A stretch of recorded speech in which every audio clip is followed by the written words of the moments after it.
Student learn more maths ఛానల్కి స్వాగతం. నా పేరు వరకుమార్. ఈరోజు మనం ఫస్ట్ చాప్టర్ వాస్తవ సంఖ్యలో అభ్యాసం 1.3లో ఫస్ట్ ప్రాబ్లం నేర్చుకుందాం student. So see here what he is asking. ఏమడుగుతున్నాడో చూడండి. ఈ క్రింది అకర్ణీయ సంఖ్యలను దశాంశ రూపంలో రాయండి. ఇందులో ఏవి అంతమయ్యే దశాంశాలో ఏవి అంతం కాని ఆవర్తన దశాంశాలో తెలపండి. సో స్టూడెంట్ ఇవి మీకు ఒకసారి ప్రీవియస్ క్లాస్ 9th క్లాస్లో ఉన్నటువంటివే. సో ఒకసారి రీకాల్ చేసుకోవడం అంతే, ఏం లేదు. ఇక్కడ ఇచ్చినటువంటి అకరణీయ సంఖ్యలు ఇచ్చాడు. ఆ అకరణీయ సంఖ్యలు అంతమయ్యే దశాంశాల అంతంగానే ఆవర్తన దశాంశాల చెప్పమంటున్నాడు. సో ఏం చేయాలి, ఇక్కడ సింపుల్గా మనం భాగాహారం చేసి చెప్పాలి. సో లవాన్ని హారం చేత భాగించి సో ఇచ్చినటువంటి అకరణీయ సంఖ్య ఏమవుతుందో చెప్పాలి. Very easy student. సో ఇక్కడ 3ని 8తో డివైడ్ చేద్దాము. సో పోదు కాబట్టి 0 ఇక్కడ డెసిమల్ పెట్టుకున్నట్లయితే సో ఎన్నిసార్లు పోతుంది student? 8 3s are 24. So 30 minus 24 is 6. Again 0. So 8 7s are 56. 60 minus 56 is 4. Again 0. 8 5s are 40. So remainder శేషం ఎంత? 0. Therefore 3/8 ఈక్వల్ టు ఎంత వచ్చింది మనకు? 0.375. సో ఇక్కడ అంతమైందా లేదా దశాంశం అనేది? అంతమైంది కాబట్టి 3/8 అన్నది అంతమయ్యే దశాంశము. దేర్ఫోర్ మనం ఏమని రాయాలి? 3/8 అన్నది అంతమయ్యే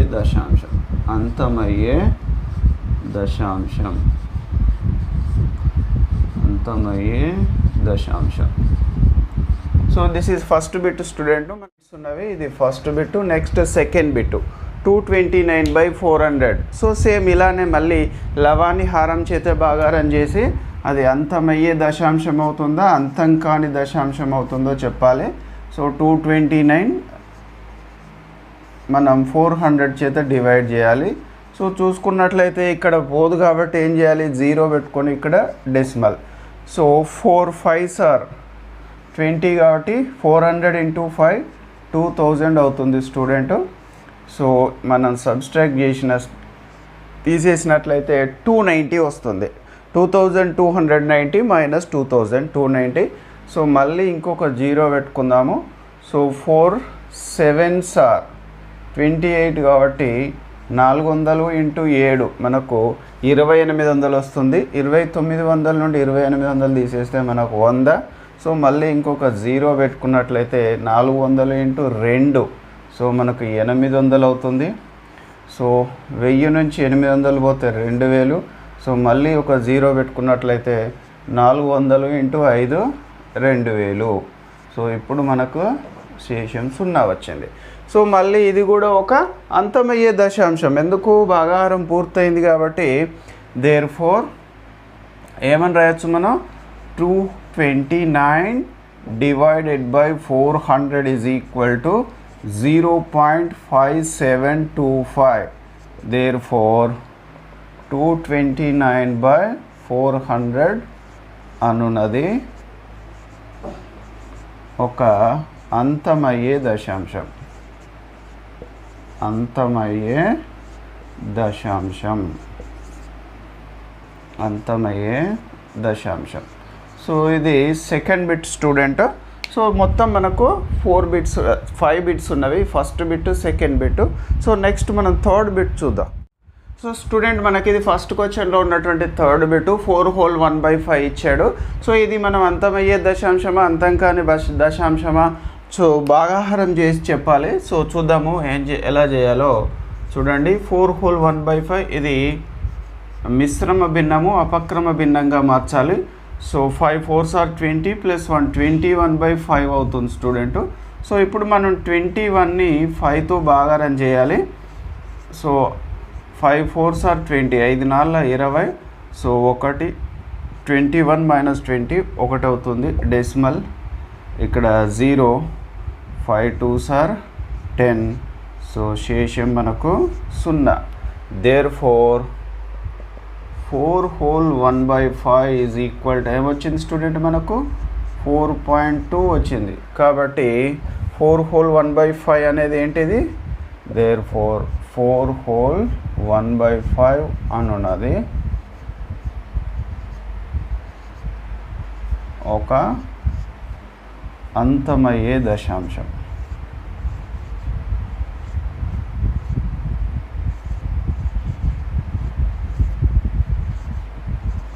అంతమయ్యే దశాంశం. సో ఇది third bit student. So next మనకు ఫోర్త్ బిట్. ఫస్ట్ క్వశ్చన్లో 2/11 ఇచ్చాడు. ఇది కూడా సేమ్ మనం భాగాహారం చేసి అది అంతం అవుతుందా అంతం కాని దశాంశం అవుతుందో చెప్పాలి. సో 2/11 అంటే 2ను మనం 11తో డివైడ్ చేయాలి. సో ఇక్కడ పోదు కాబట్టి ఇక్కడ 0 డెసిమల్ పెట్టుకుందాము. సో ఎన్నిసార్లు పోతుంది, ఒక్కసారి పోతుంది. 11 1 సార్ 11, 20 - 11 అంటే మనకు 9 వస్తుంది స్టూడెంట్, మళ్ళీ 0. సో ఎన్నిసార్లు పోతుంది, 11 8 సార్ 88. సో 90 - 88 అంటే 2 వస్తుంది. సో మళ్ళీ 0. 11 1 సార్ 11, 20 - 11 అంటే 9 0. 11 8 సార్ 88, మళ్ళీ 2. సో స్టూడెంట్ మీరు ఎన్నిసార్లు చేసినా కానీ ఇక 2 శేషం మిగులుకుంటూ మనకు 1818 అనేది రిపీట్ అవుతుంది. సో దేర్ఫోర్ మనం ఇక్కడ ఏమని రాయొచ్చు అంటే therefore 2/11 is equal to 0.1818 and so on.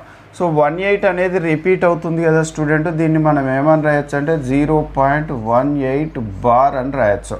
So ఇప్పుడు ఇది మనకు అంతం కాని ఆవర్తనం అవుతుంది. ఏం ఆవర్తనం అవుతుంది, 1818 అనేది ఆవర్తనం అవుతుంది ఇక్కడ. దేర్ఫోర్ మనం ఈ విధంగా రాయొచ్చు 2/11 అనున్నది 2/11 అన్నది ఒక అంతం కాని ఆవర్తనమయ్యే దశాంశం. అంతం కాని ఆవర్తనమయ్యే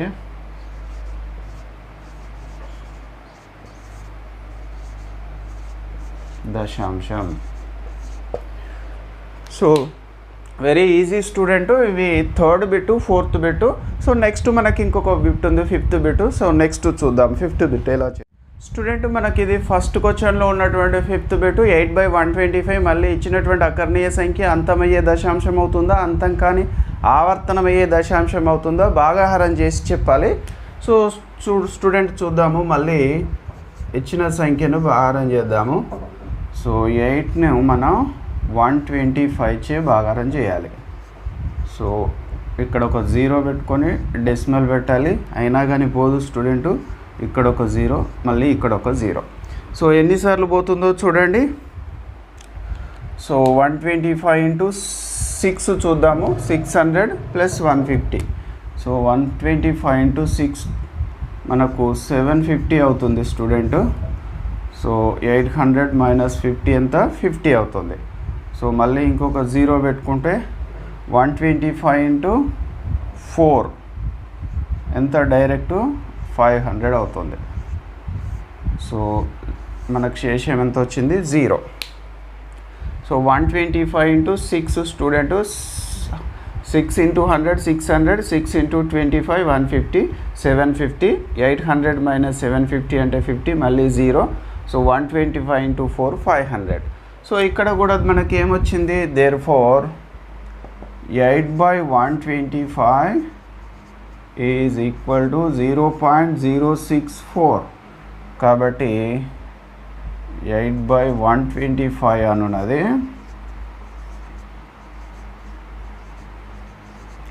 ఒక అంతమయ్యే దశాంశం.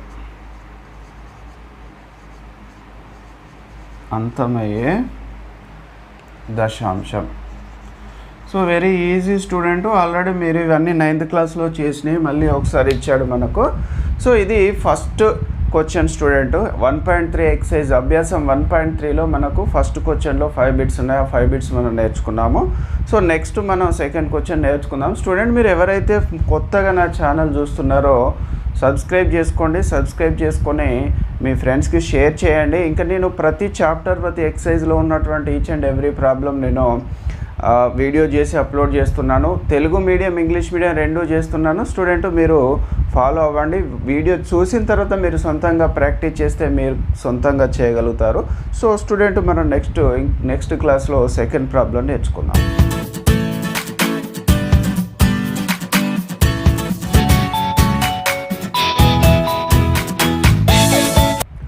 Hello student, learn more maths ఛానల్కి స్వాగతం. నా పేరు వరకుమార్. ఈరోజు మనం వాస్తవ సంఖ్యలు అభ్యాసం 1.3 సెకండ్ ప్రాబ్లం గురించి నేర్చుకుందాం student. So see here what he's asking to find. ఏమడుగుతున్నాడో చూడండి స్టూడెంట్. భాగాహార ప్రక్రియ లేకుండానే క్రింది అకరణీయ సంఖ్యలలో వేటిని అంతమయ్యే దశాంశాలుగా రాయగలమో, వేటిని అంతం కాని ఆవర్తన దశాంశాలుగా రాయగలమో తెలపండి. సో ఇచ్చినటువంటి అకరణీయ సంఖ్యలను భాగాహారం చేయకుండా అవి అంతమయ్యే దశాంశాల, అంతం కాని ఆవర్తన దశాంశాల చెప్పండి అంటున్నాడు. సో మనం 1.3 ఫస్ట్ ప్రాబ్లంలోనేమో భాగాహారం చేసి చెప్పాము. సో ఇచ్చినటువంటి అకరణీయ సంఖ్యలను భాగాహారం చేసి అది అంతమవుతుందా అంతం కాదా అనేది చెప్పాము. కానీ ఇక్కడ భాగాహారం చేయకుండా చెప్పమంటున్నాడు. సో దీనికోసం మనం ఏం చేయాలి అంటే, ప్రాబ్లం సాల్వ్ చేయడానికంటే ముందు మనం ఒక సిద్ధాంతం గుర్తుపెట్టుకోవాలి స్టూడెంట్. సో సిద్ధాంతం 1.4 మన టెక్స్ట్ బుక్లో ఉన్నటువంటిది ఏంటిది, ఏం చెప్తుంది అంటే x = p/q అనేది ఏదైనా ఒక అకరణీయ సంఖ్య. x = p/q అనేది ఏదైనా ఒక అకరణీయ సంఖ్య. p, q అనేవి రుణేతర పూర్ణ సంఖ్యలు. ఇక్కడ p, q అనేవి రుణేతర పూర్ణ సంఖ్యలు. దట్ ఈజ్ కండిషన్ ఏంటిదంటే p, q belongs to z plus and q is not equal to 0. So ఇది ఒక అకరణీయ సంఖ్య అయినప్పుడు q యొక్క ప్రధాన కారణాంకాల లబ్ధము, q యొక్క ప్రధాన కారణాంకాల లబ్ధము 2n × 5m రూపంలో ఉన్నట్లయితే, q యొక్క ప్రధాన కారణాంకాల లబ్ధము 2n × 5m రూపంలో ఉన్నట్లయితే ఈ x అనున్నది ఒక అంతమయ్యే దశాంశం అని చెప్తాము. అంతమయ్యే దశాంశం. సో ఈ సిద్ధాంతాన్ని ఉపయోగించి మనం ఇచ్చినటువంటి అకరణీయ సంఖ్యలు అంతమయ్యే దశాంశాలు అవుతాయా లేదో చెక్ చేయాలి స్టూడెంట్. ఎలా ఉంటాయి, అంతమయ్యే దశాంశాలు అవుతాయా అంతం కాని దశాంశాలు అవుతాయా? ఏంటి సిద్ధాంతం మళ్ళీ ఒకసారి చూడండి. x = p/q అనేది ఒక అకరణీయ సంఖ్య. ఇక్కడ p, qలు అనేవి రుణేతర పూర్ణ సంఖ్యలు. q is not equal to 0. అప్పుడు ఈ అకరణీయ సంఖ్యలో ఉన్నటువంటి హారాన్ని ఏంటి ప్రధాన కారణాంకాల లబ్ధంగా రాసినప్పుడు అది ఈ రూపంలో ఉండాలి. హారంని ప్రధాన కారణాంకాల లబ్ధంలో రాస్తే q is equal to 2n × 5m. q యొక్క ప్రధాన కారణాంకాల లబ్ధం అనేది 2n × 5m రూపంలో ఉన్నట్లయితే ఈ x అనే అకరణీయ సంఖ్య ఒక అంతమయ్యే దశాంశం అవుతుంది. సో ఇప్పుడు మనం ఈ సిద్ధాంతాన్ని ఉపయోగించి ఇచ్చినటువంటి సంఖ్యలు అంతమయ్యే దశాంశాలు అవుతాయా ఇదో చూడాలి. మీరు కొత్తగా నా ఛానల్ చూస్తున్నారో సబ్స్క్రైబ్ చేసుకోండి. నేను ప్రతి చాప్టర్ ప్రతి ఎక్సర్సైజ్లో ఉన్నటువంటి ఈచ్ అండ్ ఎవ్రీ ప్రాబ్లం నేను వీడియో చేసి అప్లోడ్ చేస్తున్నాను. సో స్టూడెంట్ మీరు ఇంకా మీ ఫ్రెండ్స్కి షేర్ చేయండి. సో మీకు ఏమైనా డౌట్స్ ఉన్నట్టే కామెంట్ సెక్షన్లో మీరు మీ డౌట్స్ రేజ్ చేయండి. నేను కంపల్సరీ రెస్పాండ్ అవుతాను. సో స్టూడెంట్ ఇప్పుడు ఇచ్చినటువంటి ఫస్ట్ మనకు సెకండ్ క్వశ్చన్లో 10 బిట్స్ ఉన్నాయి స్టూడెంట్. ఫస్ట్ బిట్ ఏమి ఇచ్చిండు, 13 / 3125. ఇది ఒక అకరణీయ సంఖ్య. ఈ అకరణీయ సంఖ్యను భాగాహారం చేయకుండా అది అంతమయ్యే దశాంశం అవుతుందా, అంతం కాని ఆవర్తన దశాంశం అవుతుందా చెప్పమంటున్నాడు. సో ఇచ్చినటువంటి దశాంశంలో సో చూడండి 13/3125 ఉంది కదా స్టూడెంట్. ఇందులో p/q అనుకున్నట్లయితే q ఈక్వల్ టు ఏంటి 3125. సో దీన్ని మనం ప్రధాన కారణాంకాల లబ్ధంగా రాయాలి 3125ని. సో ఇక్కడ బేస్ సంఖ్య కాబట్టి 2 చేత భాగింపబడదు స్టూడెంట్. 3 చేత భాగింపబడుతుందో చూద్దాము. 3 + 1 4 + 2 6 + 5 11. సో 3 చేత కూడా భాగించబడదు, 5 చేత భాగింపబడుతుంది. సో 2 తీసుకున్నట్లయితే 5 × 6 = 30, 12. తర్వాత 5 × 2 = 10, 5 × 5 = 25. సో మళ్ళీ కూడా 5 చేతనే భాగించబడుతుంది. 5 × 1 = 5, 5 × 2 = 10, 5 × 5 = 25. మళ్ళీ 5 × 2 = 10, 5 × 5 = 25. 5 5ల 25. సో ఇప్పుడు క్యూని ఏమని రాయొచ్చు 3125 ఈజ్ ఈక్వల్ టు ఏమని రాయొచ్చు student 5 into 5 into 1 2 3 4 5 5 into 5 into 5 అంటే 5 to the power 5 ఏమొచ్చింది మనకు 5 to the power 5. సో ఇప్పుడు ఈ క్యూ యొక్క ప్రధాన కారణాంకాల లబ్ధం ఏ విధంగా ఉంది 2 to the power n into 5 to the power m అంటే మనకు ఏదో ఒకటి ఉండొచ్చు రెండు ఉండొచ్చు చూడండి ఇక్కడ therefore q is equal to ఏమని రాయొచ్చు మనం 5 to the power 5 వచ్చింది అంటే ఇది 5 to the power m రూపంలో ఉంది 2 to the power n రూపంలో ఉన్నా లేదా 5 to the power m రూపంలో ఉన్నా లేదా రెండు ఉన్నా 2 to the power n into 5 to the power m రూపంలో ఉన్నా అది అంతమయ్యే దశాంశం అవుతుంది. therefore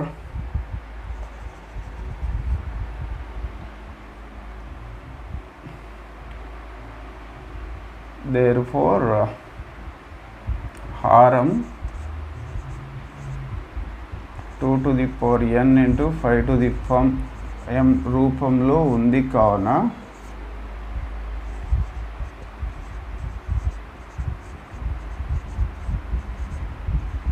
ఇచ్చిన అకరణీయ సంఖ్య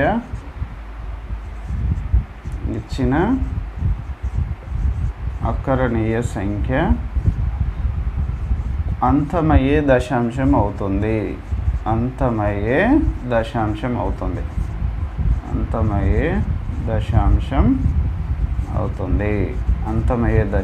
అవుతుంది. So very easy student. Already మనం ప్రీవియస్ క్లాస్ 9th క్లాస్లో కూడా ఉన్నవి ఇలాంటి క్వశ్చన్స్. సో మళ్ళీ అవే రిపీట్ కొంచెం మీరు ప్రాక్టీస్ కొరకు ఇచ్చిండు. సో ఈజీగా మనం ఏం చేయాలి అంటే భాగారం చేయొద్దు అంటే మనం హారాన్ని ప్రధాన కారణాంకాల లబ్ధంగా విభజించాలి. సో ఈ ప్రధాన కారణాంకాల లబ్ధంగా విభజించడం మనం సెకండ్ ఎక్సైజ్లో కూడా నేర్చుకున్నాం స్టూడెంట్. సేమ్ అలానే చేసి ఆ ప్రధాన కారణాంకాల లబ్ధం అనేది ఈ రూపంలో ఉందో లేదో చెక్ చేసుకోవాలి. సో ఈ రెండు మాత్రమే ఉండాలి.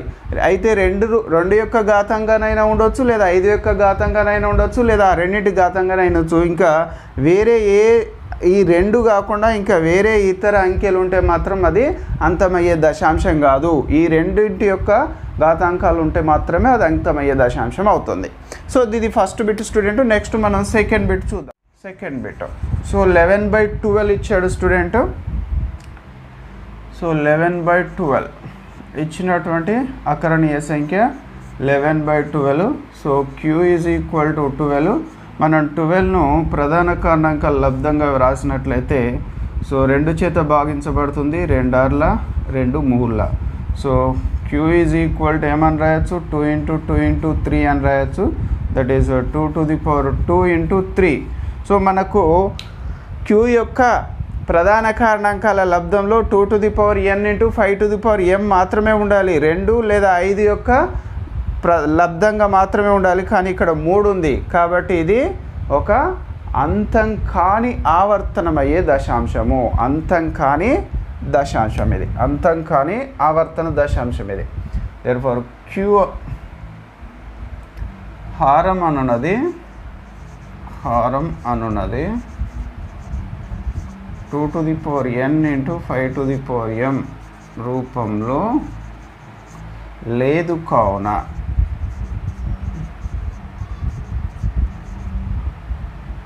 11/12 అనున్నది అంతం కాని ఆవర్తన దశాంశం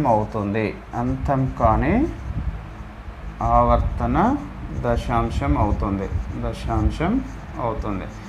సో ఈజీ స్టూడెంట్. మనం భాగారం చేయకుండా చెప్పాలంటే ఏం చేయాలి అంటే హారాన్ని ప్రధాన కారణాంకాల లబ్ధంగా విభజించి ఆ ప్రధాన కారణాంకాల లబ్ధం 2 to the power n into 5 to the power m రూపంలో ఉందో లేదో చెక్ చేయాలి, అంతే, సింపుల్.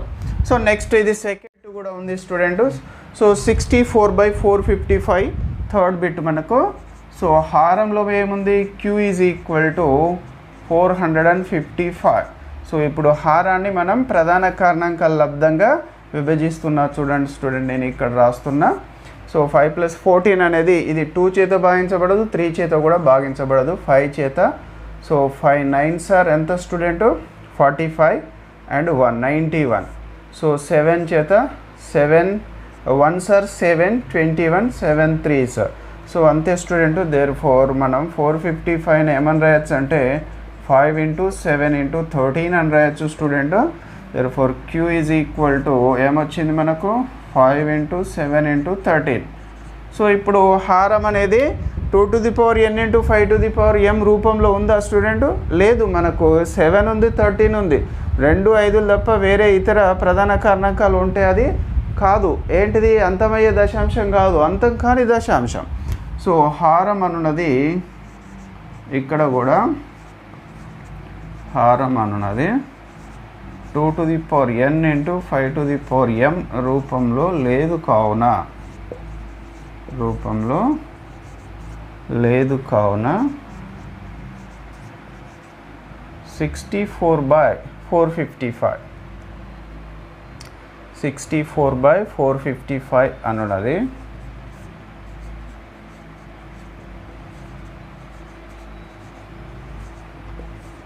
అంతం కాని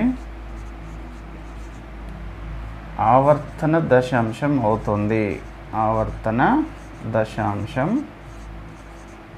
అవుతుంది. అంతం కాని ఆవర్తన దశాంశం అవుతుంది.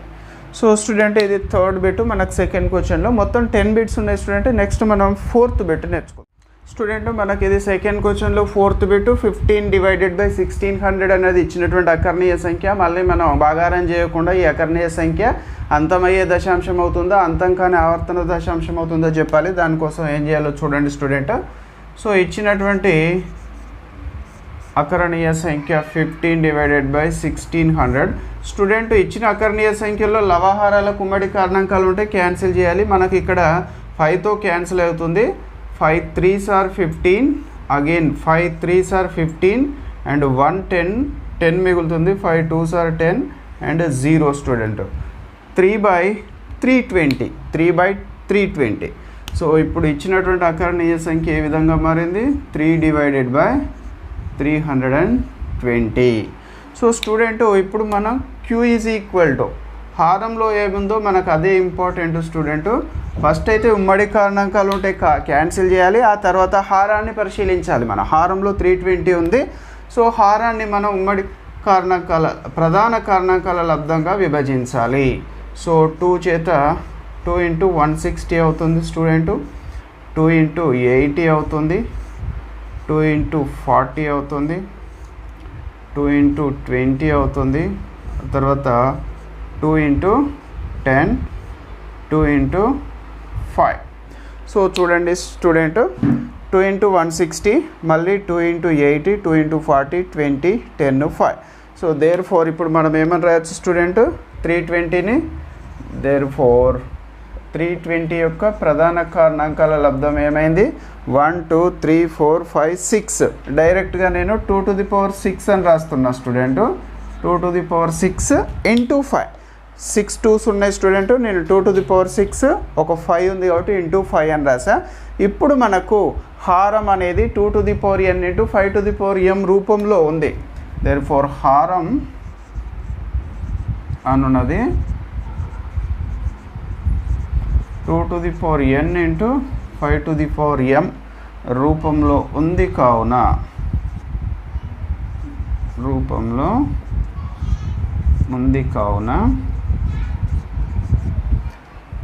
15/1600 అనున్నది అంతమయ్యే దశాంశం అవుతుంది. అంతమయ్యే దశాంశం అవుతుంది. So easy student. ఈ విధంగా మనం హారాన్ని పరిశీలించి భాగారం చేయకుండానే చెప్పవచ్చు. సో ఇది మనకి ఇచ్చినటువంటి ఫోర్త్ బిట్ స్టూడెంట్. సో అది కూడా సేమ్ ఇలానే చేద్దాము. సో ఇచ్చినటువంటి అకరణీయ సంఖ్య ఏంటి మనకు? 29/343. సో స్టూడెంట్ మనం ముందు ప్రధాన కారణాంకాల లబ్ధంగా విభజించడానికంటే ముందు లవహారాలకు ఏవైనా ఉమ్మడి కారణాంకాలు ఉంటాయి క్యాన్సిల్ చేయాలి. సో ఇక్కడ కూడా ఏం లేవు స్టూడెంట్. సో హారంలో మనకు 343 ఉంది. సో ఇప్పుడు 343ని ప్రధాన కారణాంకాల లబ్ధంగా విభజించినట్లయితే ఇది 7తో మాత్రమే భాగింపబడుతుంది స్టూడెంట్. 7 4s are 28, 63 ఉంది. 7 9s are 63, 7 7s are 49. Therefore 343 is equal to ఏమని రాయొచ్చు స్టూడెంట్? 7 × 7 × 7 అంటే 7⁻3. సో హారం అనేది మనకు క్లియర్గా అర్థమవుతుంది. హారం అనున్నది 2n × 5m రూపంలో ఉందా స్టూడెంట్? లేదు కదా, రూపంలో లేదు. కావున ఇచ్చినటువంటి అకరణీయ సంఖ్య ఏంటి? 29/343. 29/343 అనున్నది అంతం కాని ఆవర్తన దశాంశం అవుతుంది. అంతం కాని ఆవర్తన దశాంశం అవుతుంది. అంతం కాని ఆవర్తన దశాంశం అవుతుంది. సో ఇది మనకు ఉన్నటువంటి 5th బిట్ స్టూడెంట్. సెకండ్ ప్రాబ్లంలో మనకు ఇది 5th బిట్ స్టూడెంట్. మనకి ఇంకా 5 బిట్స్, మొత్తం 10 బిట్స్ ఉన్నవి. సో నెక్స్ట్ మనం 6th బిట్ నేర్చుకుందాం స్టూడెంట్. ఇది మనకు 6th బిట్. సెకండ్ క్వశ్చన్లో ఇచ్చినటువంటి అకరణీయ సంఖ్యను మళ్ళీ మనం అంతమయ్యే దశాంశం అవుతుందా అంతం కాని దశాంశం అవుతుందో చెప్పాలి స్టూడెంట్. ఇక్కడ ఏమి ఇచ్చిండు? 23 / 2⁻3 × 5⁻2.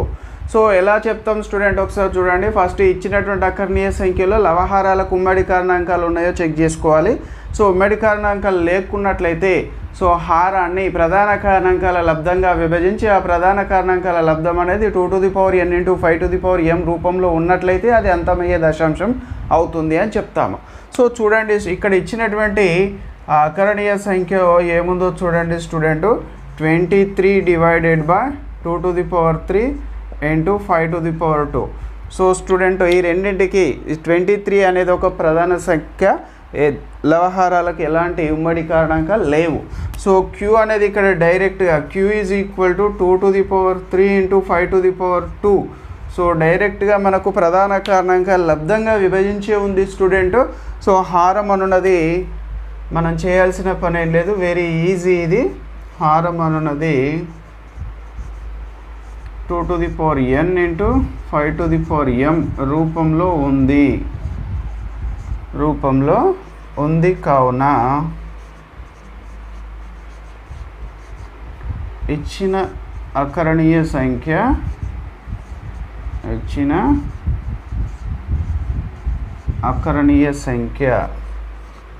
అంతమయ్యే దశాంశం అవుతుంది. అంతమయ్యే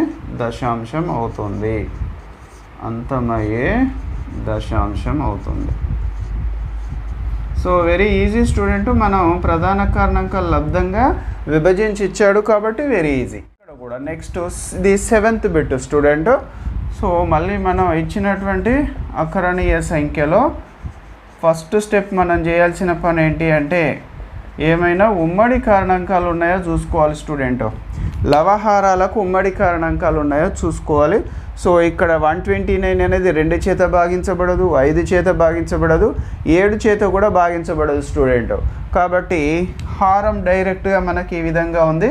ఇందులో హారము Q = 2⁻2 × 5⁻2 × 7⁵. సో హారం అనున్నది ఇది కూడా డైరెక్ట్గా ఇచ్చాడు స్టూడెంట్. 2n × 5m రూపంలో లేదు కావున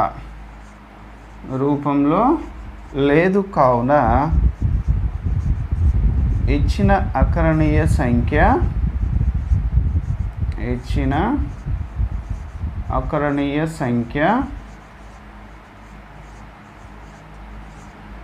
అంతం కాని ఆవర్తన దశాంశం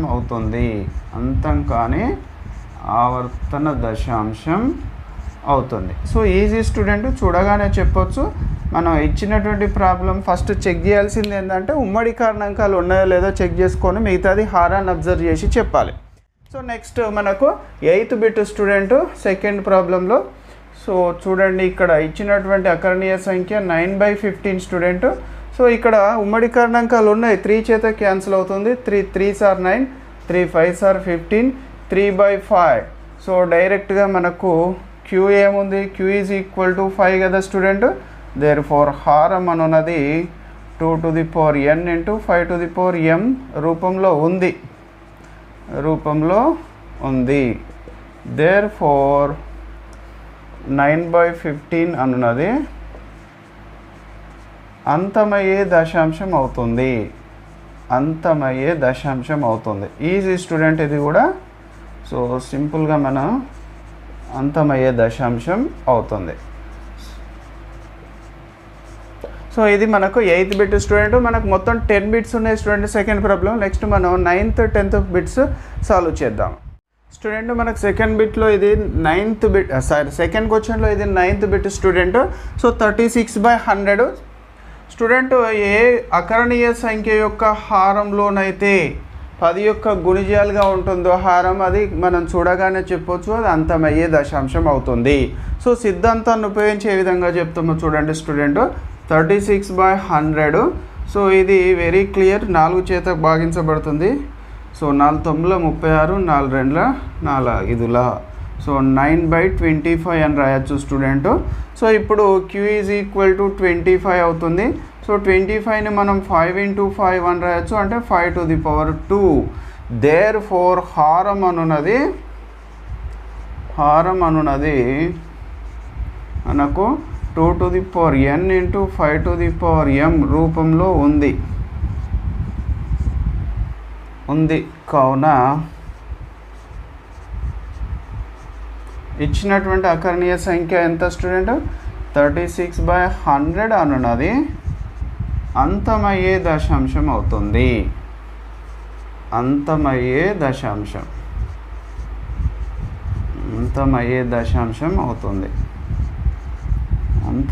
దశాంశం అవుతుంది. సో ఇది మనకి ఇచ్చినటువంటి 9th బిట్.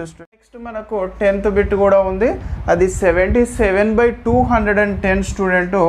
మళ్ళీ మనం ఇచ్చినటువంటి అకరణీయ సంఖ్యలో ఉమ్మడి కారణాంకాలు ఉంటే క్యాన్సిల్ చేసుకోవాలి. 7తో క్యాన్సిల్ అవుతుంది. 7 11s are 77, 7 3s are 21 and 0 11/30. So ఇప్పుడు మనకు హారంలో 30 ఉంది స్టూడెంట్. 30ని ఏమని రాయొచ్చు అంటే 2 × 15 అని రాయొచ్చు. మళ్ళీ 15 ఏమని రాయొచ్చు 2 × 3 × 5 అని రాయొచ్చు స్టూడెంట్.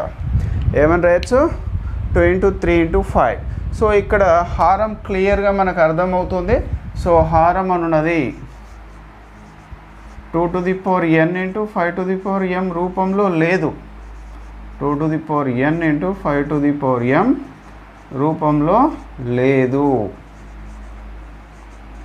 దేర్ ఫోర్ 77/210 అనున్నది అంతం కాని ఆవర్తన దశాంశం అవుతుంది. ఆవర్తన దశాంశం అవుతుంది. సో ఇది అంతం కాని ఆవర్తన దశాంశం. సో మొత్తం మనకు సెకండ్ క్వశ్చన్లో 10 బిట్స్ ఉన్నాయి స్టూడెంట్. ఆ 10 బిట్స్ కూడా మనం కంప్లీట్ చేసుకున్నాము స్టూడెంట్. ఇది ఎగ్జామ్ పాయింట్ ఆఫ్ వ్యూలో అంత ఇంపార్టెంట్ కాదు, కానీ ఆబ్జెక్టివ్ టైప్లో కానీ లేదంటే 1 మార్క్ క్వశ్చన్లో కానీ వచ్చే ఛాన్స్ ఉంది. కాబట్టి మీరు ఒకటే గుర్తుపెట్టుకోవాలి, హారం అనేది 2n × 5m రూపంలో ఉన్నట్లయితే అంతమయ్యే దశాంశం అవుతుంది, లేదంటే అంతం కాని ఆవర్తన దశాంశం అవుతుంది అనేది గుర్తుపెట్టుకోవాలి. సో స్టూడెంట్, మీరు ఎవరైతే కొత్తగా నా ఛానల్ చూస్తున్నారో సబ్స్క్రైబ్ చేసుకోండి, ఇంకా మీ ఫ్రెండ్స్కి షేర్ చేయండి. సో సబ్స్క్రైబ్ చేసుకొని పక్కన ఉన్నటువంటి బెల్ ఐకాన్ హిట్ చేయండి. సో నేను ఎప్పుడు వీడియో అప్లోడ్ చేయగానే మీకు నోటిఫికేషన్ వస్తుంది స్టూడెంట్. సో వీడియో చూసిన తర్వాత మీరు ప్రాక్టీస్ చేయాలి 2-3 టైమ్స్, అప్పుడు మాత్రం మీకు సొంతంగా చేయడం వస్తుంది. సో స్టూడెంట్, నెక్స్ట్ క్లాస్లో 3rd ప్రాబ్లం చేయడం నేర్చుకుందాం.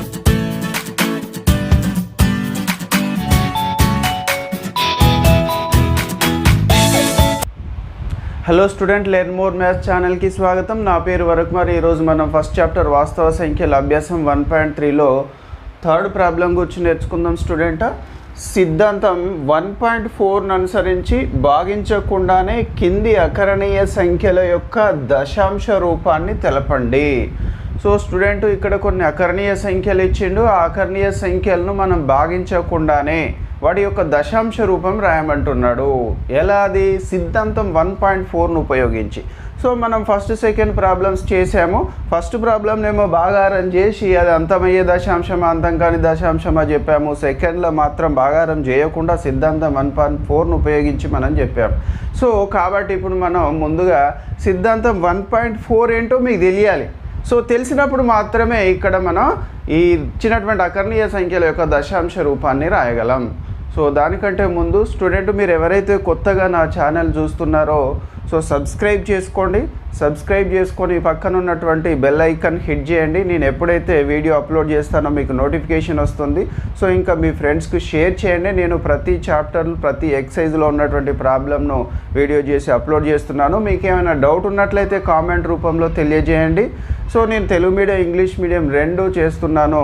సో మీకు ఏది కావాలంటే అది మీరు ఛానల్ ఓపెన్ చేసి ప్లేలిస్టులో Telugu medium English medium chapter wise videos ఉంటాయి. మీరు చూసి ప్రాక్టీస్ చేసుకోవచ్చు. స్టూడెంట్ మీరు వీడియో చూసి నోట్స్ రాసుకోవచ్చు ప్రతిదీ. సో చాప్టర్లో ఉన్నటువంటి టాపిక్స్ తర్వాత ప్రాబ్లమ్స్ అభ్యాసం వారీగా చెప్తున్నాను.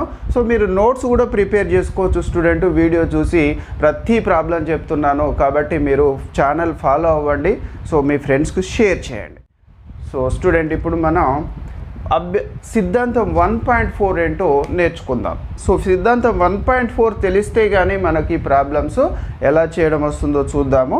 సిద్ధాంతం 1.4 ఏం చెప్తుంది అంటే సో ఎక్స్ అన్నది ఏదైనా ఒక అకరణీయ సంఖ్య ఎక్స్ ఈక్వల్ టు p/q రూపంలో ఉన్నట్లయితే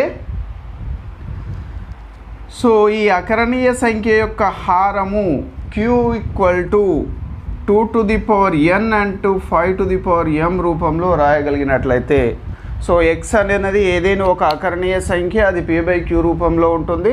సో ఈ అకరణీయ సంఖ్య యొక్క హారం అనున్నది 2 to the power n into 5 to the power m రూపంలో, అంటే హారం యొక్క ప్రధాన కారణాంకాల లబ్ధము 2 to the power n 5 to the power m రూపంలో ఉన్నట్లయితే ఇక్కడ n, m అనేవి ఏవేని రుణేతర పూర్ణ సంఖ్యలు.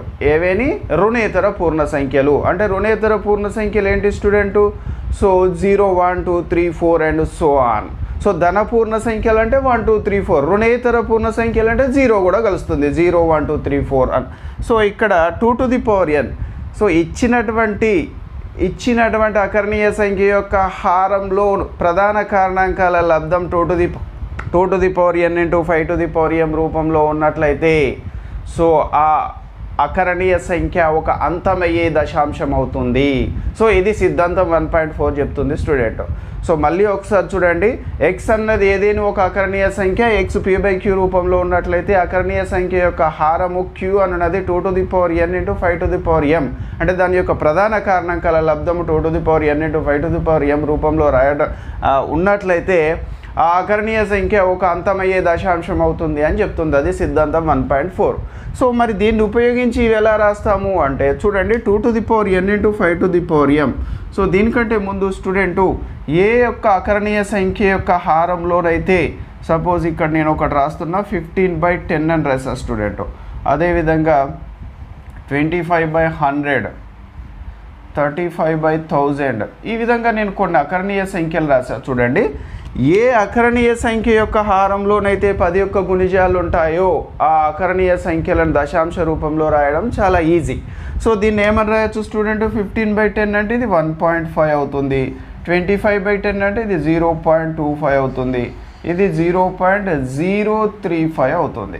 అంటే ఏ అకరణీయ సంఖ్య యొక్క హారంలోనైతే 10 యొక్క గుణిజాలు ఉంటాయో ఆ అకరణీయ సంఖ్యను దశాంశ రూపంలో రాయడం చాలా ఈజీ.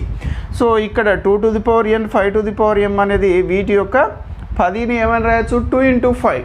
సో ప్రధాన కారణాంకాల లబ్ధం ఏమని రాయొచ్చు? 2 into 5. సో ఇక్కడ 10 into 10 మళ్ళీ 2 to the power 2 into 5 to the power 2 అని రాయొచ్చు స్టూడెంట్. సో ఆ విధంగా రాయడం ఈజీ. కాబట్టి మనం ఇప్పుడు ఇచ్చినటువంటి ప్రాబ్లంని ఏం చేయాలంటే ఇచ్చిన అకరణీయ సంఖ్య యొక్క హారాన్ని 2 to the power n into 5 to the power m లోకి మార్చాలి. అలా మార్చగలిగినట్లయితే మనం దశాంశ రూపంలో రాయడం తేలికవుతుంది. సో ఇలా మార్చినట్లయితే అది 10 యొక్క గుణిజాలుగా మారుతుంది. 2 to the power n 5 to the power m రూపంలోకి మార్చితే ఏ విధంగా మారుతుంది? అది 10 యొక్క గుణిజాలుగా మారుతుంది. 10 యొక్క గుణిజాలుగా ఉన్నప్పుడు ఇచ్చిన అకరణీయ సంఖ్యను దశాంశ రూపంలో రాయడం తేలికవుతుంది. సో ఇప్పుడు మనం ఇచ్చినటువంటి అకరణీయ సంఖ్యలను దశాంశ రూపంలో రాద్దాం. స్టూడెంట్ మనకు థర్డ్ క్వశ్చన్లో మొత్తము 5 బిట్స్ ఉన్నవి. ఇది ఫస్ట్ బిట్ 13/25 అని ఇచ్చాడు. సో స్టూడెంట్ సొల్యూషన్ ఏమవుతుందో చూద్దాము. సో ఇచ్చినటువంటి అకరణీయ సంఖ్య ఇచ్చిన అకరణీయ సంఖ్య ఈక్వల్ టు మనకు 13/25 ఇచ్చిండు స్టూడెంట్. సో దీన్ని మనం ఏ విధంగా రాయొచ్చో చూడండి, 13/25. సో ఇప్పుడు మనం హారాన్ని ప్రధాన కారణాంకాల లబ్ధంగా రాయడం నేర్చుకోవాలి. ఇంతకుముందు మనం సెకండ్ ప్రాబ్లంలో చేసాము, ఈజీ. సో ఇక్కడ 13/25ని ఏమని రాయొచ్చు అంటే 13/5 × 5 అని రాయొచ్చు స్టూడెంట్, 5 × 5. సో స్టూడెంట్ ఇక్కడ హారంలో మనకు ఏముంది, 5 × 5 ఉంది. సో ఈ 5ని 10 చేయాలంటే మనం ఏం చేయాలి, 2తో గుణించాలి. సో అప్పుడు లవహారాలను 2తో గుణించాలి ఏది చేసినా. సో ఈ 5ను ఒక 2తో గుణించాలి, అదేవిధంగా ఈ 5ను కూడా ఒక 2తో గుణించాలి. అంటే ఇది 5 × 5 అంటే ఎంత అవుతుంది చూడండి స్టూడెంట్, 13/5² అని రాయచ్చా. సో కాబట్టి హారంలో 5 ఘాతాంకం 2 ఉంది కాబట్టి ఇది 10 యొక్క గుణిజంగా మారాలి అంటే మనం 2 ఘాతాంకం 2 చేత గుణించాలి. సో హారంలో గుణించినప్పుడు లవంలో కూడా గుణించాలి. సో అప్పుడు ఏమవుతుందో రాస్తున్నా స్టూడెంట్, అప్పుడు 13/5² ఉంది కదా, నేనేం చేస్తున్నా 2² చేత గుణించి భాగిస్తున్నా. సో స్టూడెంట్ ఈ స్టెప్ ఒకటి అర్థం కావాలి మీకు. ఈ స్టెప్ అర్థమైనట్లయితే మిగతాదంతా ఈజీ అవుతుంది. సో ఎందుకు నేను 2 చేత గుణించాను, సో చూడండి ఇక్కడ చూడండి. సో 5 ఉంది కదా హారంలో, 5ను మనం ఏం చేయాలి, 10 చేయాలి. సో 5 10 కావాలంటే 2 చేత గుణించాలి. సో 2 5లు ఉన్నాయి కాబట్టి మనం 2 2లు అంటే 5 ఘాతాంకం 2 కాబట్టి 2 ఘాతాంకం 2 చేత గుణించాలి. సో హారంలో గుణించినప్పుడు తప్పకుండా లవంలో కూడా గుణించాలి. మరి 10 ఎందుకు రావాలి సార్ అంటే, ఇంతకుముందు నేను చెప్పా కదా, హారంలో 10 యొక్క గుణిజాలు ఉన్నట్లయితే ఆ అకరణీయ సంఖ్యను దశాంశ రూపంలో రాయడం చాలా ఈజీ అవుతుంది. సో కాబట్టి మనం ఈ విధంగా 10 యొక్క గుణిజాలు వచ్చేట్లు గుణకారం చేసుకోవాలి. దానికోసము 2 చేత నేను గుణించాను, భాగించాను. అర్థమైందా స్టూడెంట్? సో ఇప్పుడు మనం దీన్ని ఏ విధంగా రాయొచ్చో చూడండి. సో 13 × 2² 4 అని రాయొచ్చు స్టూడెంట్. సో ఇక్కడ 5² × 2² కదా. సో దీన్ని మనం 5 × 2² అని రాయొచ్చు స్టూడెంట్. సో ఈ మనం ఘాతాంక న్యాయాల్లో నేర్చుకున్నాము, a⁴ × b⁴m = a × b⁴m అని రాయొచ్చు. సో దాన్ని ఉపయోగించి మనం ఈ విధంగా రాయొచ్చు. సో స్టూడెంట్ ఇంక ఇక్కడ ఏమవుతుందో నేను ఇక్కడ రాస్తున్నా చూడండి. సో ఈజ్ ఈక్వల్ టు 13 × 4 52 అవుతుంది స్టూడెంట్. 52 డివైడెడ్ బై 5 × 2 అంటే 10⁻² అవుతుంది ఇది.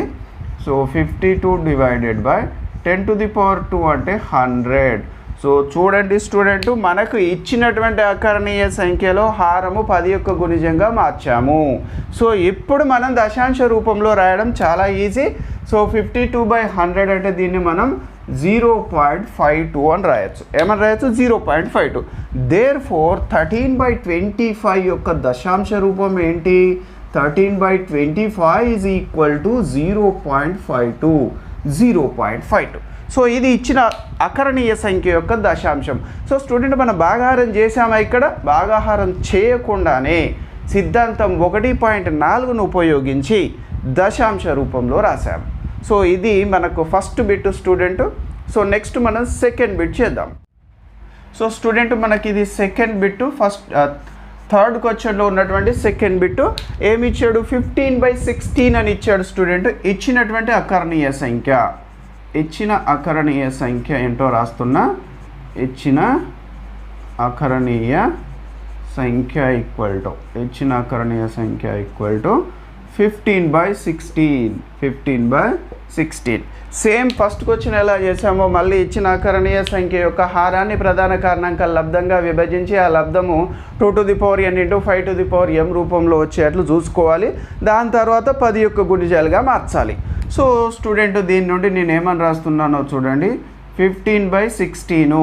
15/16ను మనం 2 × 8 8ను 2 × 4 అని, 4ను 2 × 2 అని. సో 16 మొత్తంగా మనకు ఈ విధంగా రాయొచ్చు స్టూడెంట్. 2 × 2 × 2 × 2 అని రాయొచ్చు. సో చూడండి మళ్ళీ ఒకసారి మల్టిప్లై చేసి చూసుకోండి. 2 × 2 4, 4 × 2 8, 8 × 2 16. 15/16. సో దీని నుండి మనం ఏమని రాయొచ్చు అంటే 15 divided by 2 to the power 4 అయింది. 15 divided by 2 to the power 4 అయింది. సో ఇప్పుడు మనకు ఈ హారంలో 10 యొక్క గుణిజం రావాలి అంటే ఒక 2 మాత్రమే ఉంది అనుకోండి స్టూడెంట్. 2 10 కావాలంటే దేని చేత గుణించాలి? 5 చేత గుణించాలి. కానీ ఇక్కడ 2 ఘాతాంకం 4 ఉంది, 2 to the power 4 ఉంది కాబట్టి మనం దేని చేత గుణించి భాగించాలి? లవహారాలను 5 ఘాతం 4 చేత గుణించి భాగించాలి. సో ఇక్కడ చూడండి ఈ స్టెప్ మనకేమవుతుంది అంటే 15 divided by 2 to the power 4. So నేనేం చేస్తున్నా 5 to the power 4 చేత గుణించి భాగిస్తున్నా. ఇది ఎందుకో అర్థమైంది అనుకుంటా స్టూడెంట్, ఎందుకు చేస్తాం ఇది? సో హారంలో 10 యొక్క గుణిజం రావాలి. సో 10 యొక్క గుణిజం రావాలంటే 2 ఉందనుకోండి, 2ని 5 చేత గుణించాలి. కానీ ఇక్కడ 2 ఘాతం 4 ఉంది కాబట్టి 5 ఘాతం 4. సో హారంలో గుణిస్తే కంపల్సరీ లవంలో కూడా గుణించాలి. సో ఇప్పుడు మనం దీన్ని సింప్లిఫై చేస్తే ఏమవుతుందో చూడండి. 15 into 5 to the power 4. So 5 to the power 4 అంటే మనకు 625 వస్తుంది స్టూడెంట్. 5 to the power 4 ఎంత వస్తుంది? 625 డివైడెడ్ బై దీన్ని మనం ఇంతకుముందు రాసినట్లు 2 into 5 whole to the power 4 అని రాయొచ్చు. 2 into 5 whole to the power 4. So student ఒకసారి చూడండి. So 15 into 5 to the power 4. 5 to the power 4 అంటే 625. సో 5 into 5 into 5 into 5 625 వస్తుంది. సో ఇక్కడ హారంలో 2 to the power 4 into 5 to the power 4 ఉంది. So దీన్ని 2 into 5 whole to the power 4 ఇంతకుముందు రాసాం కదా. a to the power m into b to the power m is equal to a into b whole to the power m. So ఆ సూత్రాన్ని ఉపయోగించి మనం ఈ విధంగా రాయొచ్చు.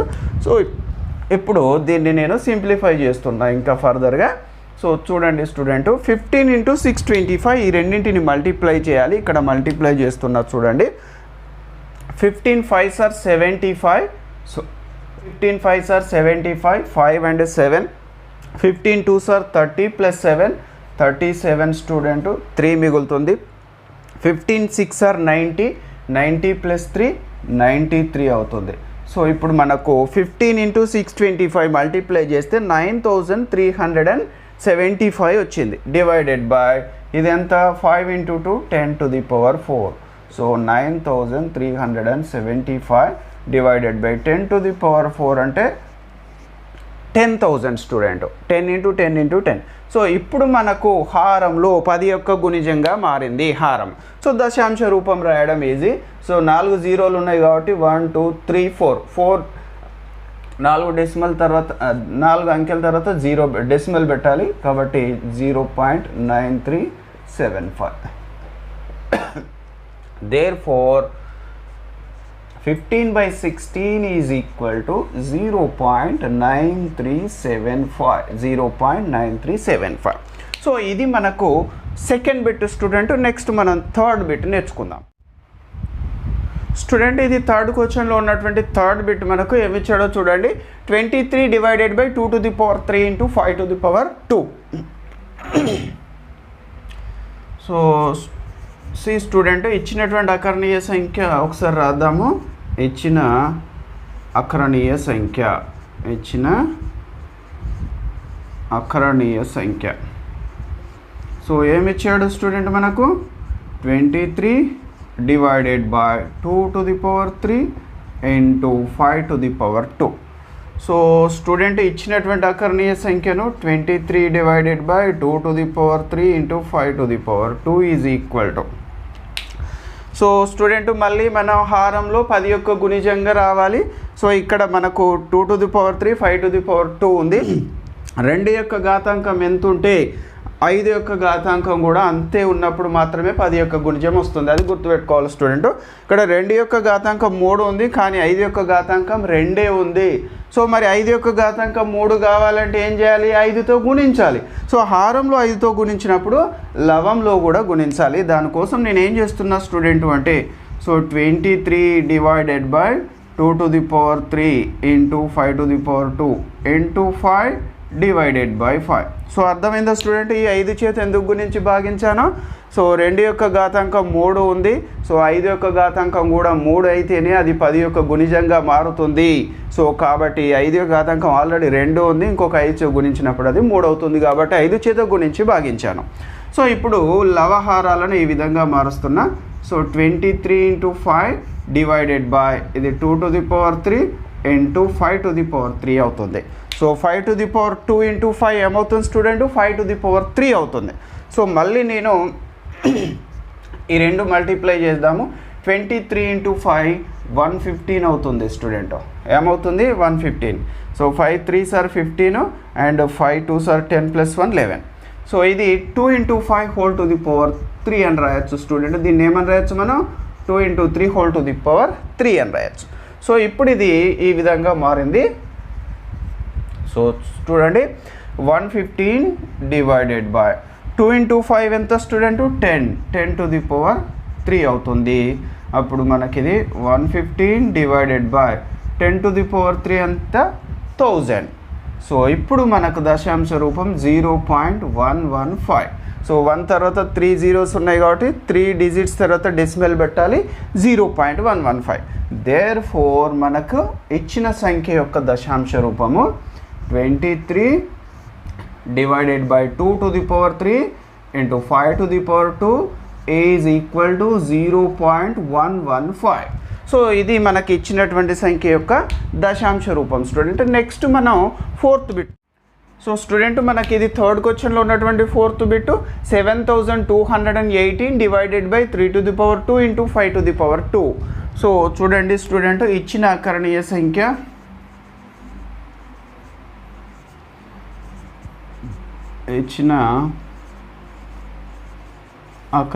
సంఖ్య equal to 7218 divided by 3 to the power 2 into 5 to the power 2. So student ఇది మనకి ఇచ్చినటువంటి అకర్ణీయ సంఖ్య. సో ఇచ్చిన అకర్ణీయ సంఖ్యలో 3 యొక్క ఘాతాంకం కూడా ఉంది. సో యాక్చువల్గా అయితే మనకు 2 5ల యొక్క ఘాతాంకాలుగా ఉంటేనే అది అంతమయ్యే దశాంశం అవుతుంది. సో ఇక్కడ 3 యొక్క ఘాతాంకం ఉంది. సో ఉన్నప్పుడు మనం ఏం చేయాలి అంటే లవహారాలకు ఏమైనా ఉమ్మడి కారణాంకాలు ఉన్నాయో చూసుకోవాలి. సో ఇక్కడ ఇచ్చినటువంటి లవము ఈ 3 చేత భాగింపబడుతుందో లేదో చూసుకొని ఆ తర్వాత మనం 10 యొక్క గుణిజాలుగా మార్చడానికి ప్రయత్నం చేయాలి. సో ఇచ్చినటువంటి సంఖ్య చూడండి 7218 డివైడెడ్ బై సో 3 స్క్వేర్ని నేను 9 అని రాస్తున్నాను into 5 to the power 2. So 3 square అంటే 3 into 3 స్టూడెంట్ 3 into 3 అంటే 9. So 9 into 5 to the power 2. ఇప్పుడు నేను ఏం చేస్తున్నాను 9 ones. So 9 8s are 72. So next 1 తీసుకుంటే పోదు కాబట్టి 0 పెట్టుకోవాలి స్టూడెంట్.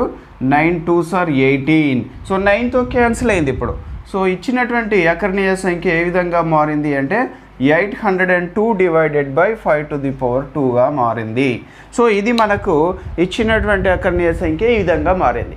సో ఇప్పుడు మనకు హారంలో 5 యొక్క ఘాతాంకం మాత్రమే ఉంది. 10 యొక్క గుణిజంగా మారాలి అంటే దాన్ని 2 చేత గుణించాలి. సో మరి 5 ఒకటే లేదు, 5 యొక్క ఘాతాంకం 2 ఉంది కాబట్టి 2 యొక్క ఘాతాంకం 2 చేత గుణించి భాగించాలి.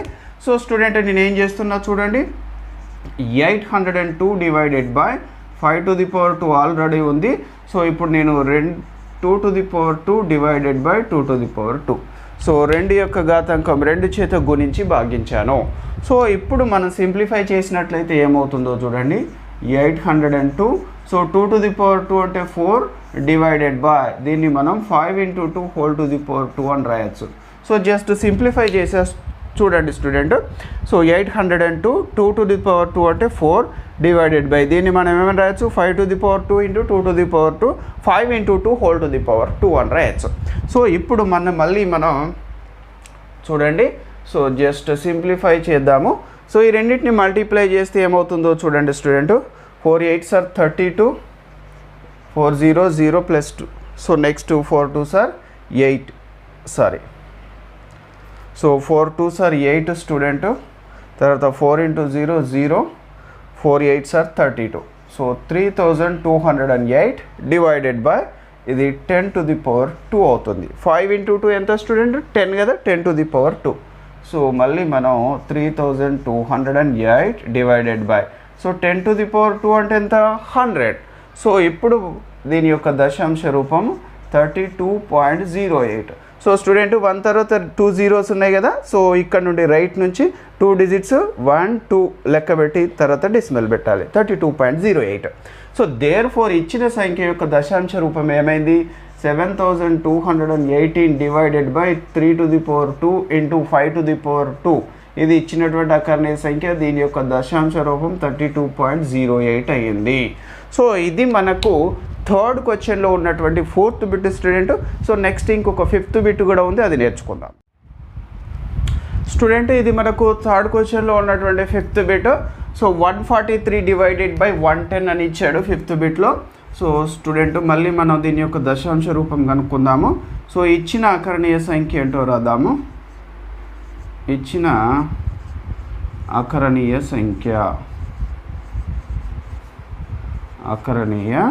సంఖ్య equal to so 143 divided by 110. So student మళ్ళీ మనం జాగ్రత్తగా ఏ విధంగా చేయాలో చూడండి.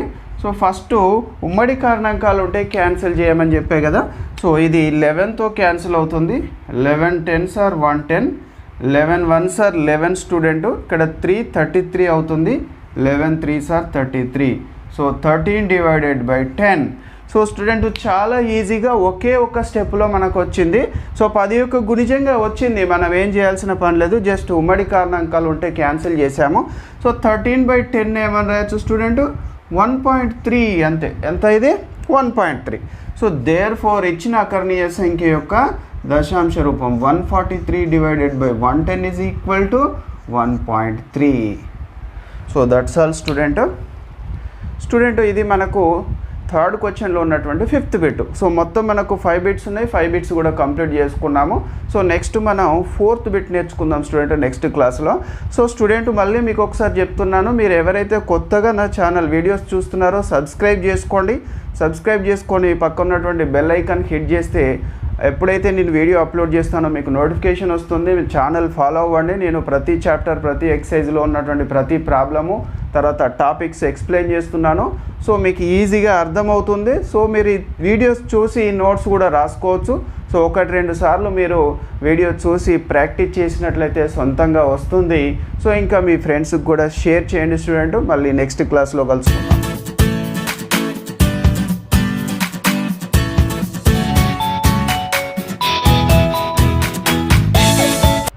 Hello student, learn more maths ఛానల్కి స్వాగతం. నా పేరు వరకుమార్. ఈరోజు మనం వాస్తవ సంఖ్యలు అభ్యాసం 1.3లో 4th ప్రాబ్లం గురించి నేర్చుకుందాం స్టూడెంట్.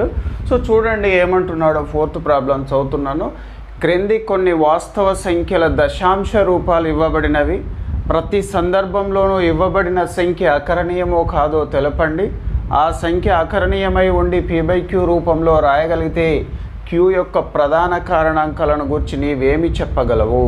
సో ఇది మనకి ఇచ్చినటువంటి ప్రాబ్లం స్టూడెంట్. సో చాలా ఈజీ. సో ఆల్రెడీ ఇది మనకు 9th క్లాస్లో మీరు నేర్చుకున్నటువంటిది అకర్ణీయ సంఖ్యల యొక్క నిర్వచనము. సో దశాంశ రూపాల గురించి ఆల్రెడీ నేర్చుకున్నారు. ఒకసారి మనం అది గుర్తు తెచ్చుకున్నట్లయితే ఈజీగా చేయొచ్చు. సో స్టూడెంట్ ప్రాబ్లమ్ సాల్వ్ చేయడానికంటే ముందు ఎవరైతే మీరు కొత్తగా నా వీడియో చూస్తున్నారో ఛానల్ సబ్స్క్రైబ్ చేసుకోండి. సో సబ్స్క్రైబ్ చేసుకొని పక్కన ఉన్నటువంటి బెల్ ఐకాన్ హిట్ చేసినప్పుడు నేను ఎప్పుడైతే వీడియో అప్లోడ్ చేస్తానో మీకు నోటిఫికేషన్ వస్తుంది. సో ఫాలో అవ్వండి, మీ ఫ్రెండ్స్కి షేర్ చేయండి. సో నేను ప్రతి చాప్టర్లో ఉన్నటువంటి టాపిక్స్, ప్రతి ఎక్సర్సైజ్ వైజ్లో ఉన్నటువంటి ప్రాబ్లమ్స్ వీడియో చేసి అప్లోడ్ చేస్తున్నాను. మీరు చూసి నోట్స్ కూడా రాసుకోవచ్చు. సో నోట్స్ రాసుకొని ఫాలో అవ్వండి స్టూడెంట్. సో ఇప్పుడు మనం సొల్యూషన్ చేద్దాం. సో జాగ్రత్తగా మళ్ళీ ఒకసారి ఇందులో ఏమేమి ఉన్నాయో. సో కొన్ని వాస్తవ సంఖ్యలు ఇచ్చాడు అంటున్నాడు. వాస్తవ సంఖ్యల దశాంశ రూపాలు ఇచ్చాడు. నెక్స్ట్ ప్రతి సందర్భంలో ఇవ్వబడిన సంఖ్య అకర్ణీయ కాదో చెప్పాలి. అంటే కొన్ని దశాంశ రూపాలు ఇచ్చాడు, వాస్తవ సంఖ్యల యొక్క దశాంశ రూపాలు. సో ఈ దశాంశ రూపంలో ఉన్నటువంటి వాస్తవ సంఖ్య అకర్ణీయం అవుతుందో కాదో చెప్పమంటున్నాడు. నెక్స్ట్ అకర్ణీయమైనట్లయితే p/q రూపంలో రాయమంటున్నాడు. p/q రూపంలో రాసిన తర్వాత q యొక్క ప్రధాన కారణాంకాలను గురించి ఏం చెప్తామంటున్నాడు. సో మనం స్టెప్ బై స్టెప్ అడిగిన దాన్ని సో క్వశ్చన్ ఏ విధంగా అడిగిండో మనం ఆ విధంగా ఆన్సర్ చేయాలి స్టూడెంట్. సో ఫస్ట్ ఇచ్చిన వాస్తవ సంఖ్య చూసి ఫస్ట్ మనం ఏం చెప్పాలి అంటే అది అకర్ణీయం అవుతుందో కాదో చెప్పాలి, నెంబర్ 1. సో నెక్స్ట్ నెంబర్ 2 అది p/q రూపంలో రాయాలి. అకర్ణీయం అయితే రాస్తాం, అకర్ణీయం కాకుంటే కాదు అంటాం, రాయాల్సిన పని లేదు. అకర్ణీయమైనప్పుడు మాత్రమే దాన్ని p/q రూపంలో రాయాలి. రాసిన తర్వాత q యొక్క ప్రధాన కారణాంకాల గురించి చెప్పమంటున్నాడు. సో దానికంటే ముందు దశాంశ రూపాలు, అకర్ణీయ సంఖ్యల యొక్క దశాంశ రూపాలు ఏ విధంగా ఉంటాయి. సో చూడండి స్టూడెంట్, మనం దశాంశ రూపాలలో మనకు అంతమయ్యే దశాంశాలు, అంతం కాని దశాంశాలు రెండు రకాలుగా ఉంటాయి. దశాంశాలలో అంతమయ్యే దశాంశాలు, అంతం కాని దశాంశాలు. అంతమయ్యే దశాంశాలు, అంతం కాని దశాంశాలు. సో ఈ అంతం కాని దశాంశాలలో మళ్ళీ రెండు రకాలుగా ఉంటాయి స్టూడెంట్. మనకు అంతం కాని ఆవర్తనమయ్యే దశాంశాలు, అంతం కాని ఆవర్తనమయ్యే, అంతం కాని ఆవర్తనం కాని దశాంశాలు. సో ఇవి మనకున్నటువంటి దశాంశ రూపాలు స్టూడెంట్. సో దశాంశ రూపాలలో మనకి రెండు రకాలుగా ఉంటాయి. అంతమయ్యే దశాంశాలు, అంతం కాని దశాంశాలు. అంతం కాని దశాంశాలు మళ్ళీ రెండు రకాలుగా ఉంటాయి. ఆవర్తనమయ్యే దశాంశాలు, ఆవర్తనం కాని దశాంశాలు. సో ఇక్కడ ఈ అంతమయ్యే దశాంశాలు మనకు అకరణీయ సంఖ్యలు, ఈజీగా చెప్పొచ్చు. అంతమయ్యే దశాంశాలన్నీ కూడా అకరణీయ సంఖ్యలు. ఈ అంతం కాని దశాంశాలలో ఆవర్తనమయ్యే దశాంశాలు మాత్రమే అకరణీయ సంఖ్యలు. సో ఇవేమో కరణీయ సంఖ్యలు. అవి మీరు గుర్తుపెట్టుకోవాలి స్టూడెంటు.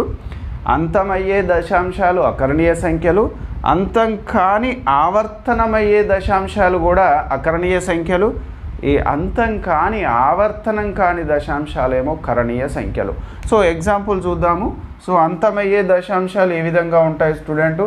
0.2, 0.14, 23.45, సో 6, ఇవన్నీ అంతమయ్యే దశాంశాలు అంటాం. సో అంతం కాని దశాంశాలు మనకి ఈ విధంగా ఉంటాయి. అంతం కాని ఆవర్తనమయ్యేటువంటివి, అంతం కాని ఆవర్తనం కాని, అంతరం కాని ఆవర్తనమయ్యే దశాంశాలు ఈ విధంగా ఉంటాయి student. 0.434343 and so on. So దీన్నే మనం 0.43 బార్ అని కూడా రాయొచ్చు స్టూడెంట్. సో నెక్స్ట్ దీన్ని ఇంకొక 12.121222 అండ్ సో ఆన్. దీన్ని మనం 12.12 బార్ అని మాత్రమే రాయొచ్చు. 2 మాత్రమే రిపీట్ అవుతుంది ఇక్కడ. సో ఇవి ఏంటివి? అంతం కాని ఆవర్తనమయ్యే దశాంశాలు. సో నెక్స్ట్ అంతం కాని ఆవర్తనం కాని దశాంశాలు ఈ విధంగా ఉంటాయి.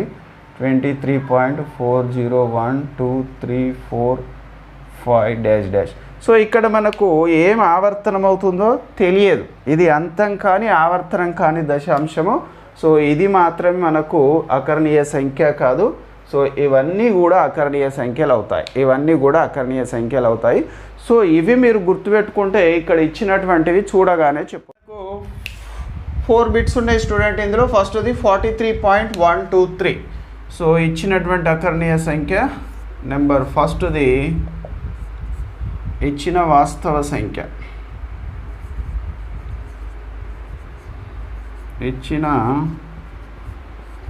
వాస్తవ సంఖ్య ఈక్వల్ టు మనకేమిచ్చాడు స్టూడెంట్? 43.123. సో చూడగానే మనం చెప్పాలి ఇది ఎలాంటి దశాంశ రూపము, అంతమయ్యే దశాంశమా, అంతం కాని దశాంశమా. సో అంతం కానిదైతే మరి ఆవర్తనమయ్యేదా, ఆవర్తనం కానిదా చెప్పాలి. సో ఇది చూడగానే చెప్పొచ్చు ఇది అంతమయ్యే దశాంశము. సో అంతమయ్యే దశాంశాలన్నీ కూడా ఏమని చెప్పాను నేను? అకరణీయ సంఖ్యలు అవుతాయి. సో ఇది ఒక అకరణీయ సంఖ్య. ఇది అంతమయ్యే దశాంశము,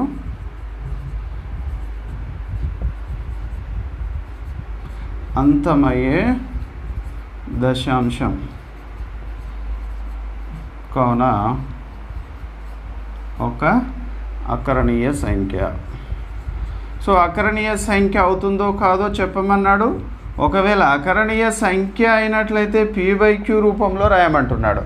దేర్ఫోర్ ఇప్పుడు మనం ఏమని రాయొచ్చు? 43.123 ఈజ్ ఈక్వల్ టు. సో దీన్ని p/q రూపంలో రాయాలి. సో ఏం చేయాలో మీకు తెలుసు స్టూడెంట్. ఫస్ట్ డెసిమల్ తీసేసి మొత్తం అంకెలన్నీ కూడా లవంలో రాసి, సో డెసిమల్ బదులు 1 రాయండి. డెసిమల్కి తర్వాత ఎన్ని అంకెలు ఉన్నాయో అన్ని సున్నాలు హారంలో రాస్తే అది దాని యొక్క p/q రూపం అవుతుంది. సో ఇది p/q రూపంలో రాసిన తర్వాత q యొక్క ప్రధాన కారణాంకాలను గురించి ఏం చెప్పగలవు అన్నాడు. సో ఇక్కడ మనకు q ఏముంది student? q is equal to 1000 ఉంది కదా. సో 1000 మనం ఏమని రాయొచ్చు? 10 × 10 ఇంటూ 10 అని రాయొచ్చు. సో 10 to the power 3 అవుతుంది. So Q is equal to 10 to the power 10 ఏమని రాయొచ్చు మనం 2 into 5 whole to the power 3 అవుతుంది. అంటే 2 to the power 3 into 5 to the power 3. Therefore Q యొక్క ప్రధాన కారణాంకాలు ఏమైనాయి 2, 5 అయినాయి. Q యొక్క ప్రధాన కారణాంకాలు ఈక్వల్ టు 2 మరియు 5. సో ఇది మనం చేయాల్సినటువంటిది స్టూడెంట్. ఫస్ట్ ఇచ్చినటువంటి వాస్తవ సంఖ్యను చూసి అది అకరణీయ సంఖ్య అవుతుందో కాదో చెప్పమన్నాడు. అకరణీయ సంఖ్య అయినట్లయితే P/Q రూపంలో రాయమన్నాడు. P/Q రూపంలో రాసిన తర్వాత Q యొక్క ప్రధాన కారణాంకాలు ఏమవుతాయో చెప్పమన్నాడు. సో ఇది మనకు ఫస్ట్ బిట్ స్టూడెంట్. నెక్స్ట్ మనం సెకండ్ బిట్. సో స్టూడెంట్ ఇది మనకు second bit 0.120120 and so on. So ఇది మనకి ఇచ్చినటువంటి వాస్తవ సంఖ్య. సో సొల్యూషన్ ఇదేమవుతుందో చూద్దాము. ఇచ్చిన వాస్తవ సంఖ్య equal to so 0.120120 so text బుక్లో స్టూడెంట్ మనకి డాష్ కనిపించట్లేదు, కానీ ఇది ఒక కరణీయ సంఖ్య అన్నాడు కాబట్టి కంపల్సరీ ఇది ఉండాల్సిందే. ఇది మీరు గమనించాలి.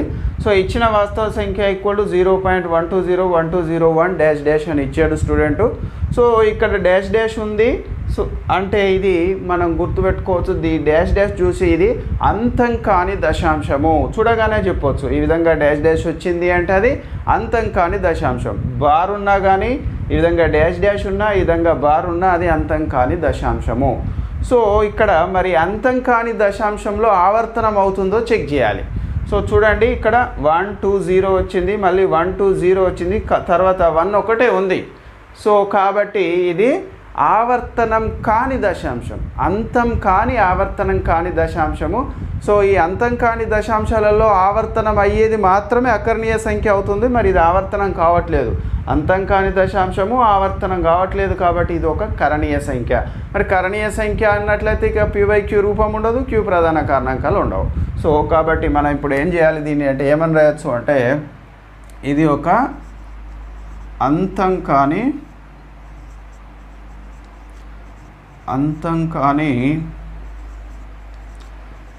ఆవర్తనం కాని దశాంశం, అంతం కాని ఆవర్తనం కాని దశాంశం. దేర్ఫోర్ ఇదొక కరణీయ సంఖ్య. సో స్టూడెంట్ అకరణీయ సంఖ్య అయితేనే మనం P/Q రూపంలో రాయొచ్చది. మరి ఇది కరణీయ సంఖ్య కాబట్టి P/Q రూపం ఉండదు. ఇది ఒక అకరణీయ సంఖ్య కాదు అంటే కరణీయ సంఖ్య. సో ఇది మనకు సెకండ్ బిట్ స్టూడెంట్. నెక్స్ట్ మనం థర్డ్ బిట్ చేద్దాం స్టూడెంట్. ఇది మనకు ఫోర్త్ క్వశ్చన్లో ఉన్నటువంటి థర్డ్ బిట్.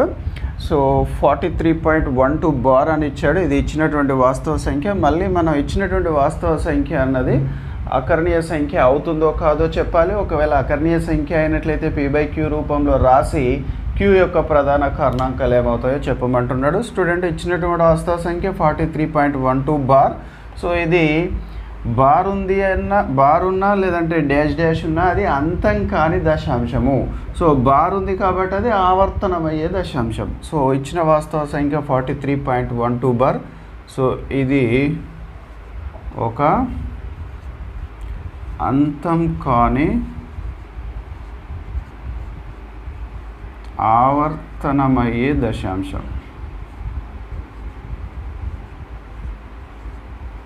అంతం కాని ఆవర్తనమయ్యే దశాంశం. సో దేర్ఫోర్ ఇది ఒక అకరణీయ సంఖ్య అవుతుంది. ఇది ఒక అకరణీయ సంఖ్య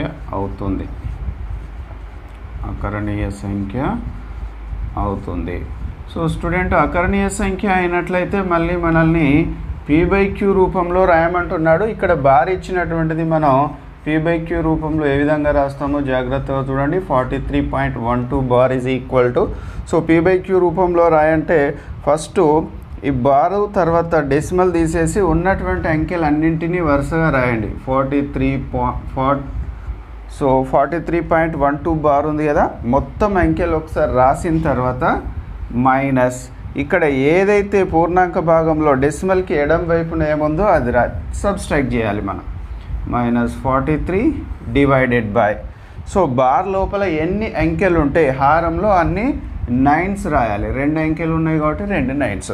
సో ఇది మీరు p/q రూపంలో రాయడం నేర్చుకోండి. ఇప్పుడు 4312 నుంచి మనం 43 సబ్స్ట్రాక్ట్ చేస్తున్నాం. So 4312 minus 43. So from here take 9 and 10. 12 minus 3 is 9. So 10 minus 4 is 6. 2 4. So manaku 4269. 4269 divided by 9. So 3 తో క్యాన్సిల్ అవుతుంది student. 3 3s and 3 14s 2 3. So 1423 divided by 33. So మళ్ళీ ఒకసారి చూద్దాము 3తో క్యాన్సిల్ అవుతుందో. 1 + 4 5, 5 + 2 7, 7 + 3 10. సో కాదు, ఇది p/q రూపము. దేర్ఫోర్ ఇది p/q అనుకున్నట్లయితే q ఈక్వల్ టు ఏముంది student? q equal to 33. That is 3 × 11. 33ని ఏమని రాయొచ్చు? 3 × 11 అని రాయొచ్చు. దేర్ఫోర్ q యొక్క ప్రధాన కారణాంకాలు ఏమైనాయి? q యొక్క ప్రధాన కారణాంకాలు 3 మరియు 11. సో ఇవి q యొక్క ప్రధాన కారణాంకాలు. సో స్టూడెంట్ మనకి ఇది ఇచ్చినటువంటి థర్డ్ బిట్, మనకి ఇంకోటి ఫోర్త్ బిట్ కూడా ఉంది. నెక్స్ట్ ఫోర్త్ బిట్ చేద్దాం. సో స్టూడెంట్ ఇది మనకి ఇచ్చినటువంటి ఫోర్త్ బిట్ 0.63 బార్. సో చూడండి, ఇచ్చినటువంటి వాస్తవ సంఖ్య ఏంటో రాద్దాము. ఇచ్చిన వాస్తవ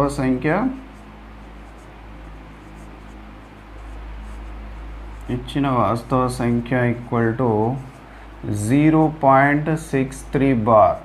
సో మళ్ళీ ఇది కూడా ఒక అంతం కాని ఆవర్తనమయ్యే దశాంశము. ఇది ఒక అంతం కాని ఆవర్తనమయ్యే దశాంశము.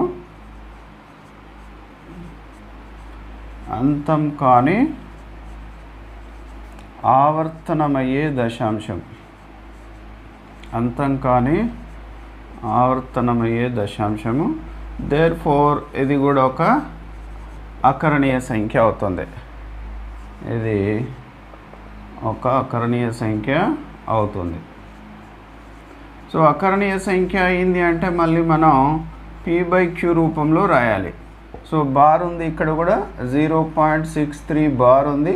సో అన్నీ కలిపి రాయాలి. 063 అవుతుంది. 0 రాయాల్సిన పని లేదు. 63 మైనస్ ఇక్కడ ఎడం వైపు ఏముంది స్టూడెంట్? 0 ఉంది కాబట్టి 63 - 0 అన్న 63నే డివైడెడ్ బై బార్ లోపల ఎన్ని అంకెలు ఉంటే మనం అన్ని నైన్స్ రాయాలి. సో ఇప్పుడు ఇది 63 డివైడెడ్ బై 99 అవుతుంది.